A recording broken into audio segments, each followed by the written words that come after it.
প্রতিদিনই চেষ্টা করি কিছু না কিছু সহজ রেসিপি নিয়ে আপনাদের মাঝে হাজির হওয়ার জন্য। তো হ্যালো এভরিওয়ান, আসসালামু আলাইকুম। সবাই কেমন আছেন? আল্লাহর রহমতে সবাই ভালো আছেন। সাধারণত এই বাদামি সিডগুলা স্কুল গেটের সামনে অথবা মেলায় দেখা যায়। তো আমি আজকে আপনাদের সামনে শেয়ার করব এই বাদামি সিডগুলা কিভাবে খুব সহজে তৈরি করে খেতে পারেন।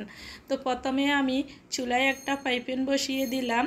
এরপর আমি 2 কাপ চিনি দিয়ে দিলাম, 1 কাপ পানি দিয়ে দিলাম, দিয়ে আমি চুলার আগুন জাল করে নিব। এরপর আমি ক্যারামেল আসা পর্যন্ত অপেক্ষা করব।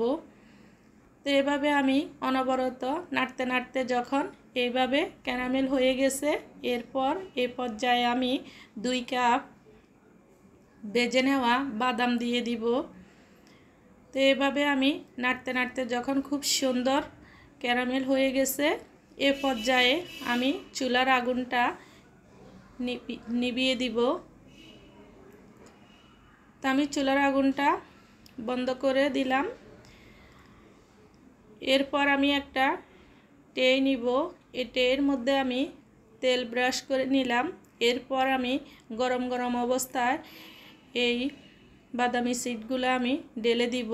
এরপর আমি মিনিট 2 পরে নরম থাকা অবস্থায় আমি একটা নাইফ দিয়ে ছোট ছোট করে কাট করে নিব। এতে করে সেট হওয়ার পরে উঠাতে গেলে খুব সুন্দরভাবে ভেঙে ভেঙে যাবে। তো এই যে 5 মিনিট পরে খুব সুন্দরভাবে সেট হয়ে গেছে আমার সিটগুলা। আমি এবার আপনাদেরকে ভেঙে দেখাচ্ছি। এই যে দেখুন কত সুন্দর হয়েছে, মাশাআল্লাহ অনেক সুন্দর হয়েছে। তো আপনারা বাসায় খুব সুন্দরভাবে স্বাস্থ্যকরভাবে এই সিটটা মন চাইলে বাসায় তৈরি করে খেতে পারেন। খুবই সহজ একটা রেসিপি। তো এই যে আমি সবগুলা এবার এক এক করে ভেঙে নিচ্ছি, ছোট ছোট টুকরা করে নিচ্ছি আমি সবগুলা। তো তৈরি হয়ে গেল আমার এই বাদামি সিটটা। খুবই সহজে তৈরি করে নিতে পারেন।